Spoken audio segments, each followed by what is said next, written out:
नमस्कार दोस्तों, मैं सुमित तोंगड़। आज आपके सामने कारक की वीडियो लेकर आया हूँ।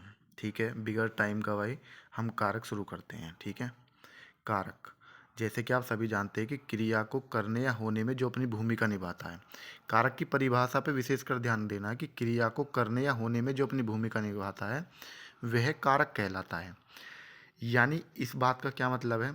देखो किस किस तरीके से कारक अपनी भूमिका निभाता है। यानी क्रिया को करने वाला क्या कहलाएगा? कर्ता कारक।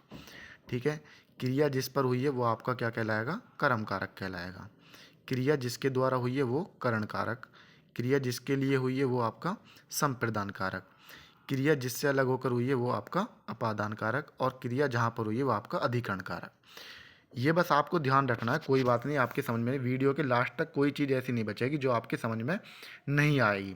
एक एक चीज़, एक एक उदाहरण बहुत अच्छे से आपके क्लियर हो जाएगा। ठीक है, देखो मूल रूप से आचार्य किशोरीदास वाजपेयी के मत से हिंदी के कारक के उपरोक्त छह भेद होते हैं। कितने होते हैं? छः। ये छः के छः भेद वही हैं जो मैंने अभी बताई। ये किसके अनुसार है? ये किशोरीदास वाजपेयी के अनुसार है। लेकिन बाद में क्या हुआ? संबंध कारक और संबोधन कारक को शामिल किया गया। इस प्रकार कारकों की संख्या कुल कितनी हो गई? 8 हो गई। ठीक है, कारकों की कुल संख्या कितनी है? 8 है। और अगर किशोरीदास वाजपेयी के अनुसार कितनी है? 6 है। बाद में कौन कौन से जोड़े गए? संबंध कारक और संबोधन कारक। ठीक है, इतनी बात ध्यान रखनी है। वाक्य में जितने भी संज्ञा या सर्वनाम होते हैं सभी के सभी क्या होते हैं? वो कारक होते हैं। क्लियर होगी बात? जैसे राम बाजार जाता है तो यहाँ पर राम क्या हो जाएगा? राम आपका कर्ता कारक, यानी क्रिया को करने वाला क्या होता है? कर्ता कारक होता है। ठीक है, देखो श्री राम, इस एग्जाम्पल से समझो। जब भी तुम्हें कभी डाउट लगा तो इस एग्जाम्पल अपने दिमाग में बैठा लो। श्री राम ने रावण को बाण से मारा तो क्रिया को करने वाला कौन है? श्री राम, यानी कर्ता कारक। क्रिया का मारने का प्रभाव किस पे पड़ा है भाई? रावण पे पड़ा, यानी क्रिया का प्रभाव जिस पे पड़ा वो क्या हो जाएगा? आपका कर्म कारक। और क्रिया जिसके द्वारा हुई, यानी क्रिया जिसके द्वारा हो रही, मतलब साधन क्या है? साधन क्या है? बाण। किससे मारा है? मारा किससे है? बाण से, तो वो आपका क्या हो जाएगा? करण कारक। क्रिया को करने वाला कर्म कारक, क्रिया का जिस पे प्रभाव हुआ है वो कर्म, सॉरी, क्रिया को करने वाला कर्ता कारक, क्रिया का जिस पे प्रभाव पड़ा वो कर्म कारक, और क्रिया जिसके द्वारा हुई है यानी साधन जो वो आपका करण कारक हो जाएगा। आगे होगी बात समझ में? ठीक है, नेक्स्ट चलते हैं। कोई बात ना, अब बिना आई तो नेक्स्ट देखो। राधा ने पत्र लिखा तो लिखने का काम कौन कर रही है? राधा कर रही है। तो राधा क्या हो जाएगा आपका यहाँ पे? कर्ता कारक। और प्रभाव किस पे पड़ा है लिखने का? पत्र पे पड़ा। किस पे पड़ा है? पत्र पे। तो पत्र आपका क्या हो जाएगा?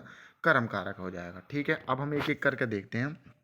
देखो, कर्ता कारक। कर्ता कारक क्या होता है? संज्ञा या सर्वनाम के जिस रूप से क्रिया के करने वाले का बोध हो। किसका बोध हो? क्रिया को करने वाले का बोध हो, तो उसे क्या कहते हैं हम? उसे हम कर्ता कारक कहते हैं। जैसे राधा ने पत्र लिखा तो पत्र कौन लिख रही है? राधा लिख रही है। श्याम खेलता है, कौन खेलता है? श्याम खेलता है। अब राम को जाना, ये तीसरा जो एग्जाम्पल है ये तुम्हें विशेष कर ध्यान रखना है, बाकी तो तुम सब में पता लगा लो। अब राम को जाना देखते क्या कर दोगे आप? एक और आगे पढ़ोगे, कर्ता ने कर्म को पढ़ोगे। अब कर्म को में क्या विभक्ति को देख लो हो तो एकदम तुरंत क्या लगा दो आप? उसमें कर्म कारक लगा दो। लेकिन ये उदाहरण आप विशेष कर ध्यान रखना है, इसलिए मैंने यहाँ का वही इंपॉर्टेंट चीज़ लिखी है जिनमें अधिकतर गलती होने के चांस ज़्यादा हैं। तो यहाँ में भाई ये देखो, जाने का काम कौन कर रहा है? राम कर रहा है। बस एक यही उदाहरण है, और कोई आप अलग मिलेगा नहीं। तो इसे ही रट लो, क्यों खामा खाम की नई नई बात दिमाग में घुसाई। ठीक है, अब देखो इसकी विभक्ति क्या होती है? ने विभक्ति चिन्ह का प्रयोग भूतकाल में होता है। इस बात से क्या मतलब है? देखो जब मैंने यहाँ के बोला राधा ने पत्र लिखा तो यहाँ तो विभक्ति ने का प्रयोग हो रहा है, लेकिन जब मैंने बोला श्याम खेलता तो इसमें विभक्ति का प्रयोग नहीं हो रहा। तो आप ध्यान देना, जब हमारा वाक्य भूतकाल में होगा तो विभक्ति चिन्ह ने का प्रयोग करा जाएगा। जैसे राधा ने पत्र लिखा भूतकाल का वाक्य है, लेकिन श्याम खेलता ये आपका वर्तमान काल का। जब वर्तमान काल में वाक्य होगा तो विभक्ति ने का प्रयोग नहीं होगा। आगे होगी बात समझ में? ठीक है, नेक्स्ट बढ़ते हैं आगे की तरफ। ये सब चीज़ आपकी बहुत अच्छे से वाकिफ़ हो, बस आपको जल्दी जल्दी इसमें रिवीजन करना है, और मैं कोशिश कर रहा हूँ कि इसमें कुछ भी चीज़ आपकी बचेगी नहीं लास्ट तक। देखो, अब उसके बाद आता है कर्म कारक। तो कर्म कारक की परसर्ग या विभक्ति क्या होती है? को। कर्ता की क्या होगी? ने। कर्म की क्या होगी? को। संज्ञा सर्वनाम के उस रूप को कर्म कारक कहते हैं। किस रूप को कहते हैं? उस रूप को कहते हैं जिस पर क्रिया का प्रभाव पड़ता है। क्लियर होगी बात? देखो, क्रिया के साथ क्या या किसे प्रश्न पूछने पर जो जवाब मिलता है। देखो यहाँ पे ये बात बस तुम्हें छोटी सी याद रखनी है। क्रिया के साथ में क्या और किसे प्रश्न पूछने पर जो जवाब मिलता है वही आपका कर्म कारक होता है। यानी जो क्रिया हो रही है उससे क्या प्रश्न कर दो आप? क्या और किसे प्रश्न कर दो, तो आप पे क्या निकल के आ जाएगा? आपका कर्म कारक निकल के आ जाएगा। वो कहावत सुनिए आपने, इधर से आलू डालूंगा उधर से पैसे निकलेंगे। तो आप ऐसे याद करने, इधर से क्या किसे डालोगे उधर से क्या निकलेगा?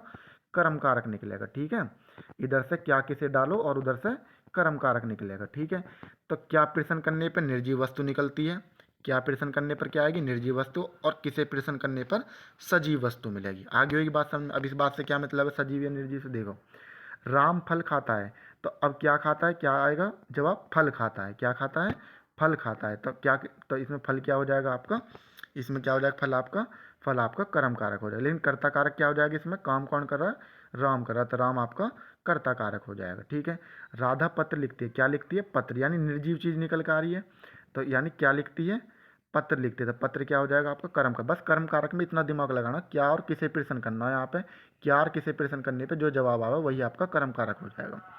राम श्याम को पढ़ाता है, किसे पढ़ाता है, अब देखो सजीव के लिए क्या करा, किसे, ये वाली जो बात बताई मैंने, किसे पढ़ाता है, श्याम को पढ़ाता है। श्याम क्या हो जाएगा आपका इसमें, कर्म कारक। लेकिन अगर मैं कर्ता कारक की बात करूँ तो राम क्या हो जाएगा आपका, पढ़ा कौन रहा, राम पढ़ा रहा है। ठीक है, तो राम क्या हो जाएगा, कर्ता कारक हो जाएगा। अब सुरेश तेज दौड़ता है, इसमें कौन सा है भाई, यहाँ में एक बताओ, अब यहाँ में तुम देखो जवाब करो, किसे दौड़ता है कोई जवाब आ रहा है, क्या दौड़ता है कोई जवाब नहीं आ रहा, तो इसमें कोई भी कर्म कारक नहीं है। ध्यान रखना, ऐसा ना कि कोई एग्जाम्पल लिख रहा होता है, हमें कुछ ना कुछ होएगा। ठीक है, इसलिए मैंने ये लिख दिया, कभी आप अपने दिमाग ये लगा लगो कि ये हो सके। सुरेश तेज दौड़ता है, हमें कोई भी कर्म नहीं दिख रहा। ठीक है, तो इस तरीके से ये तुम्हारे यहाँ पर क्लियर हुआ। अब इसके बाद देखो, जैसे राम बच्चों को पढ़ा रहा है, किसे पढ़ा रहा है, बच्चों को पढ़ा रहा है, तो बच्चों को क्या हो जाएगा आपका, कर्म कारक हो जाएगा। इसमें माँ ने बेटे को समझाया, किसे समझाया, बेटे को। मैंने कल बंदर देखा, क्या देखा या किसे देखा, किसे देखा, बंदर देखा। ठीक है, बंदर को देखा, ऐसे भी बोलो मैंने कल बंदर को देखा, तो सजीव है। ठीक है, किसे प्रश्न करने पर सजीव निकल कर आ रहा है, तो ये क्या हो जाएगा, बंदर में क्या हो जाएगा आपका, कर्म कारक। मैंने पत्र लिखा, क्या लिखा, पत्र लिखा, था पत्र में क्या हो जाएगा आपका, कर्म कारक हो जाएगा। अशोक ने पत्र पढ़ा, क्या पढ़ा, पत्र पढ़ा। ठीक है, तो पत्र क्या हो जाएगा आपका, कर्म कारक हो जाएगा। एक एक उदाहरण मैंने जितने भी आज तक पेपर में बने हर तरीके का एक एग्जाम्पल मैंने इसमें डाल दिया है, ताकि आप इन उदाहरण ने भी याद कर लोगे ना, बस आप तो तब भी उसमें ऑप्शन में देख कर आप लगा दोगे। ठीक है, नेक्स्ट आते करण कारक की तरफ। ठीक है, करण कारक। अब करण कारक के बारे में सुनो। करण कारक में बस तुम्हें एक चीज ध्यान रखो, क्रिया को जो जो साधन है, चलो अभी देखते हैं आगे। देखो करण कारक, करण कारक का परसर क्या होता है, से या के द्वारा होता है। क्या होता है, देखो कर्ता ने कर्म को करण से या के द्वारा, करण का अर्थ होता है साधन, यानी क्रिया किस जिसके माध्यम से क्रिया करी जा रही है। ठीक है, वो होगा हमारा करण कारक। संज्ञा या सर्वनाम के उस रूप को करण कारक कहते हैं जिससे क्रिया के साधन का बोध होता हो। किसका, जिससे क्रिया के साधन का बोध हो। अब जैसे सीधे एग्जाम्पल पा जाओ, यानी जैसे मैंने क्या और किसे प्रश्न करा था, कर्म निकल के आया। अगर मैं किससे प्रश्न कर दूं तो मेरा क्या निकल के आ जाएगा, करण निकल के आ जाएगा। ठीक है, क्या किसे इधर से क्या किसे डाला था, क्या है आपका, कर्म निकल के आया, और किससे डाल दोगे तो क्या निकल के आ जाएगा, करण निकल के आ जाएगा। ठीक है, देखो कैसे है। मैं गेंद से खेलता हूँ, तो खेलने का साधन क्या है यहाँ पे, गेंद है। क्या है यहाँ पे खेलने का साधन, गेंद है। आ रही बात समझ में, नहीं आ रही, तो खेलने का साधन क्या है यहाँ पे, गेंद है। मुझे पत्र द्वारा सूचना प्राप्त हुई, तो सूचना किससे प्राप्त हुई, इसे पत्र द्वारा प्राप्त हुई। ठीक है, साधन क्या होगा सूचना का प्राप्त होने का, पत्र। ठीक है, मैंने गिलास से पानी पिया, तो साधन क्या है, पानी पीने का, गिलास। तो गिलास में क्या हो जाएगा आपका, करण कारक हो जाएगा। उसने उसे छल से पराजित किया, किससे पराजित किया, छल से पराजित किया। छल से में क्या हो जाएगा आपका, छल से में आपका क्या हो जाएगा, आपका करण कारक हो जाएगा। ठीक है भाई।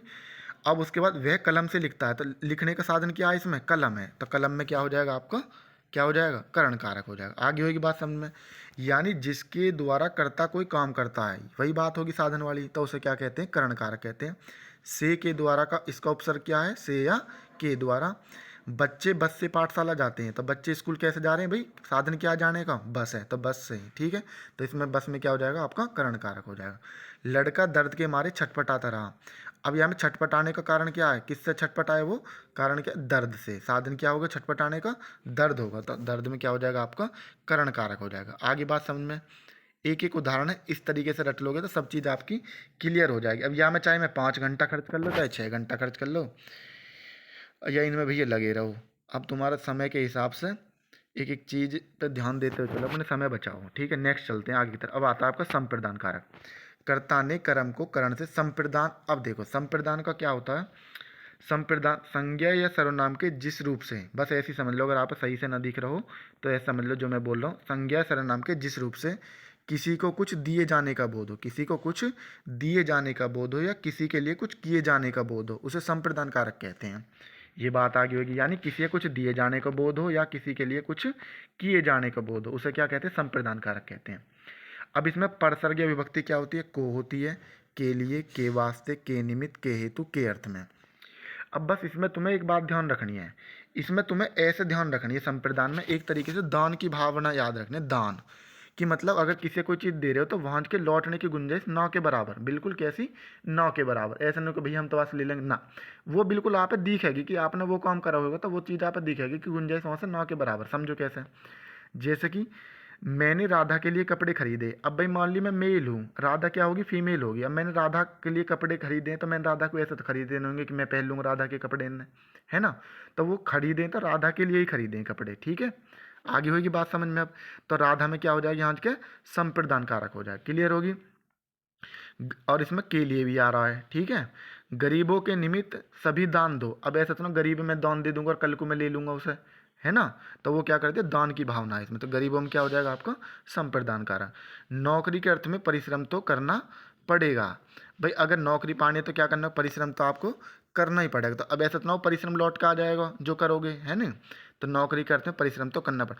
देखो मैं आप बता दूं, मैंने इसमें कोई भी एग्जाम्पल ऐसा ना बनाया जो मनगढ़ंत चल रहे हैं, ठीक है? इसमें मैंने एक एक एग्जाम्पल वही डाले हैं जो पेपर की दृष्टि से महत्वपूर्ण हैं।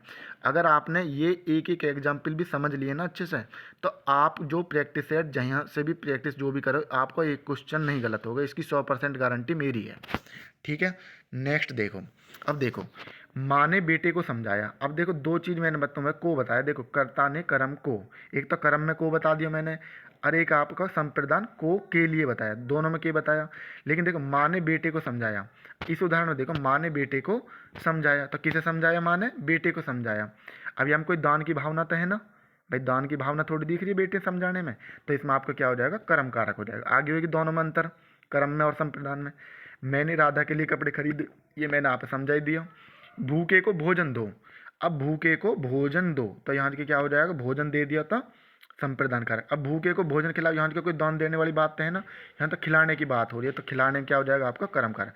इसलिए मैंने ये दोनों के दोनों एग्जाम्पल, एक ये और एक ये वाला, दोनों के दोनों साथ में रखें। अब ये कभी भी आ जाओ, भूखे को भोजन दो तो संप्रदान कारक और भूखे को भोजन खिलाओ तो कर्म कारक, दोनों ने विशेषकर अपने दिमाग में बैठा लो अच्छे से। उसके बाद देखो मेज को सही जगह रख दो, मेज को सही जगह रख दो। अब यहाँ में कोई दान देने की बात हो रही है? नहीं हो रही। तो मेज को सही जगह यानी किसे रख दो, ठीक है? किसे रख दो या क्या रख दो, है ना? क्या और किसे प्रश्न करने में क्या रख दो? मेज को रख दो, तो क्या आ जाएगा आपका? कर्म कारक। राजा ने भिक्षुक को दान देता, तो दान की भावना होगी, क्या हो जाएगा? संप्रदान आ जाएगा। राजा सेवक को कंबल देता है, क्या देता है? संबल। ऐसे तो कंबल देना रहे राजा कि मैं कल कोई अपने ले लूंगा, है ना? ये दान की भावना है इसमें, ठीक है? क्लियर होगी अच्छे से बात। अब आओ राम ने राधा को कलम दी। अब एक बात बताओ भाई, देखो अगर आप किसी अपनी पेंसिल दे दो, सिंपल सी बात है, तो वह मांगने की गुंजाइश ज़्यादा है या कम है? ज़्यादा गुंजाइश है लेने की, है ना? तो राम ने राधा को कलम दी में क्या हो जाएगा? आपका कर्म कारक हो जाएगा। अब एक सिंपल सी बात देखो मैंने यहाँ पे लिख दी इस वजह से समझाने के लिए, को के बाद अगर देने के अर्थ में क्या आ जावे, को के बाद अगर कोई देने की भावना आ जावे, ठीक है, तो वहाँ के विभक्ति के साथ देना हो तो वहाँ के क्या आ जाएगा? आपका संप्रदान कारक आ जाएगा, ठीक है?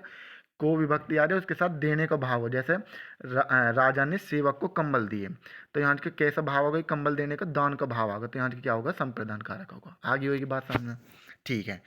नेक्स्ट हम देखो कर्ता कारक क्लियर होगा आपका, कर्म होगा, कर्ता ने कर्म को करण से, संप्रदान को के लिए, है ना? के निमित्त, के हेतु, के वास्ते, ये तुम्हें याद रखने हैं, ठीक है? यानी दान की भावना याद रखनी संप्रदान में। अब आओ अपादान, सबसे इजी और सबसे ज़्यादा इम्पोर्टेंट आपका अपादान कारक, ठीक है? सबसे इजी मुझे यही लगता है सबसे ज़्यादा। देखो अपादान में क्या रखना है? संज्ञा या सर्वनाम के जिस रूप से अलगाव का, अलगाव मतलब अलग होने का, दूरी का, दूरी भी भाई अलग होगी, तुलना का, घृणा का, निकलने का, डरने का, लज्जित होने का बोध हो, उसे अपादान कारक कहते हैं। परिभाषा से ही एक एक चीज़ देखो बिल्कुल, या मैं कोई किताबी लैंग्वेज ना है, बिल्कुल सिंपल सिंपल भाषा में मैंने एक एक चीज़ आपको समझाई हुई है।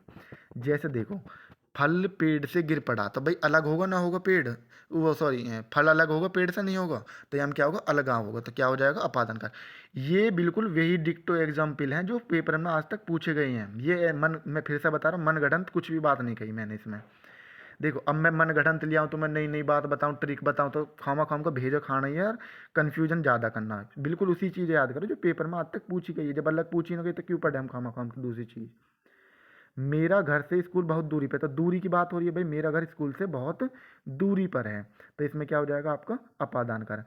गंगा हिमालय से निकलती है यानी अलग होने का भाव आ रहा है ना, तो इसमें क्या हो जाएगा निकलने का भाव यानी अलगाव हो जाएगा, तो क्या हो जाएगा अपादान कारक। दिव्या रमा से अच्छा गाती, तुलना की बात हो रही है, किसकी बात हो रही है, तुलना की बात हो रही है, तो इसमें क्या हो जाएगा आपका अपादान कारक। विद्यार्थी गुरुजी से डरते हैं तो भय होगा, ठीक है, तो क्या हो जाएगा इसमें अपादान कारक। राधा बड़ों से शर्माती है, क्या हो जाएगा लज्जा, यानी शर्माना क्या होगा लज्जा। तो जो भी मैंने इसकी परिभाषा में लिखा है कि अलगाव का, दूरी का, तुलना का, घृणा का, निकलने का, डरने का, लज्जित होने का, इस सब के मैंने 6 के 6 एग्जाम्पल इसमें एक एक से लिख दिए हैं। अब तुम इन 6 न रट लो, ठीक है, अब इनके प्रकार से कैसे ही पूछ लो तो आप लोग कर दोगे।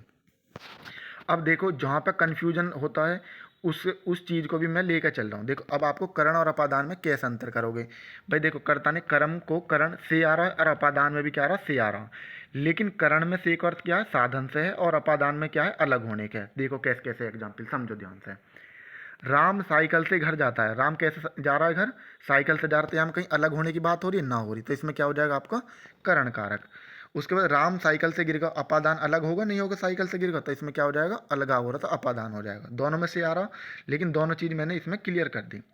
सुई से धागा पिरोया जाता है, कहीं हमें कोई अलगाव की स्थिति दिख रही है नहीं दिख रही, तो इसमें क्या हो जाएगा आपका साधन क्या है पिरोने का, क्या है सुई से, है ना, साधन दिख रहा है मुझे कैसे पिरोया जाता है सुई से, तो इसमें क्या हो जाएगा आपका करण कारक। सुई से धागा निकल गया, अब अलग होगा नहीं होगा, तो क्या हो जाएगा इसमें आपका क्या हो जाएगा अपादान कारक हो जाएगा। क्लियर होगी बात। राम घर से विद्यालय जाता है, भाई अलग हो रहा विद्यालय, राम घर से विद्यालय जाता है यानी अलगाव की स्थिति दिख रही है, तो क्या हो जाएगा आपका अपादान कारक। राम बस से विद्यालय जाता है, अब साधन क्या आया मैं जाने का बस से, तो साधन क्या हो जाएगा, साधन के लिए क्या बताया आपको करण कारक बताया। आगे बात समझ में।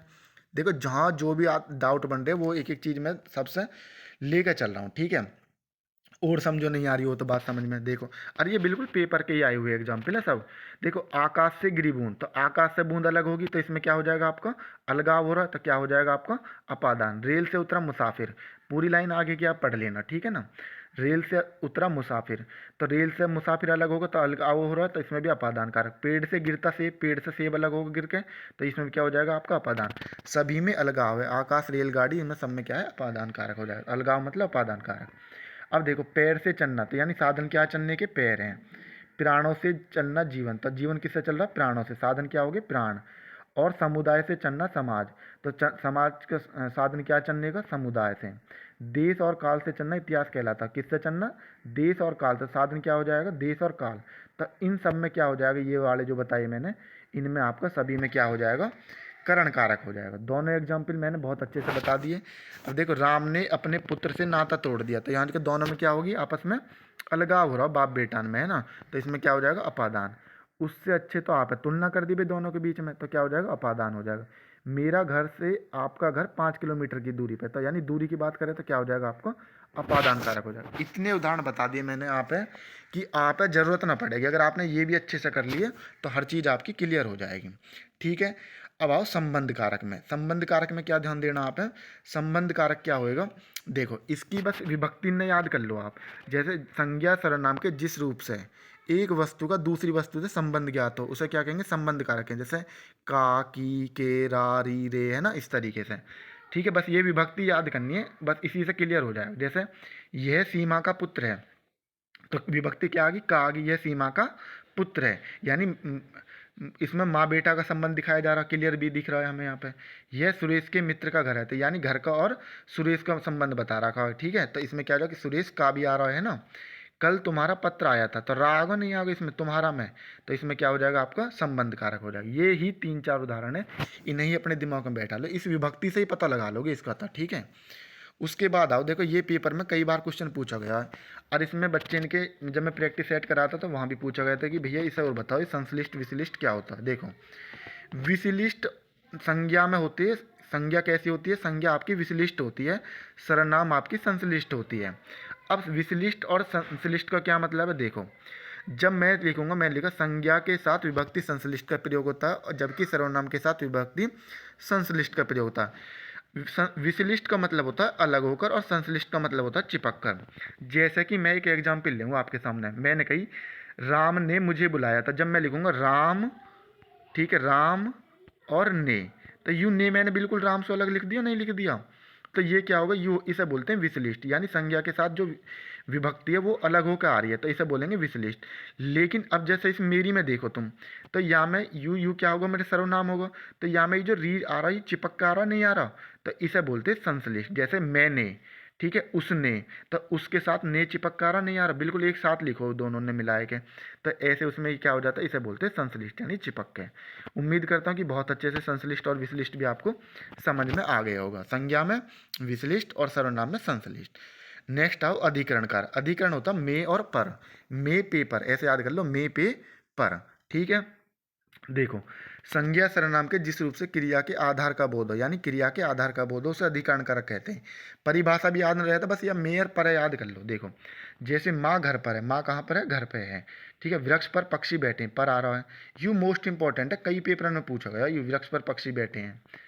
शेर वन में पाए जाते, तो इसमें क्या आ रहा है, विभक्ति आ रही है, ठीक है, क्या आ रही है, मे पर आ रही है, ठीक है। तो ये क्या हो जाएंगे, अधिकरण कारक हो जाएगा। माँ घर पर है, वृक्ष पर पक्षी बैठे हैं, शेर वन में पाए जाते हैं, तो मेयर पर ध्यान रखना, ठीक है। ज़्यादा तुम्हें ज़्यादा बेफालतू की चीज़ों में बिल्कुल नहीं फंसना, जो सिंपल सिंपल है, जो चीज़ जैसी है उसे उसी रूप में देखो।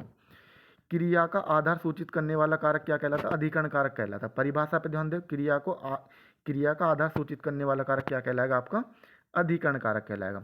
अब देखो, जहाँ पर टाइम की बात दे दे, अगर किसी कारक में टाइम की बात दे रहा, समय समय दिखा रहा है, जैसे वह अगले साल आएगा, तो यहाँ समय की बात हो रही है, तो जब उसमें भी क्या हो जाएगा आपका, अधिकरण कारक हो जाएगा। क्या हो जाएगा आपका, अधिकरण कारक।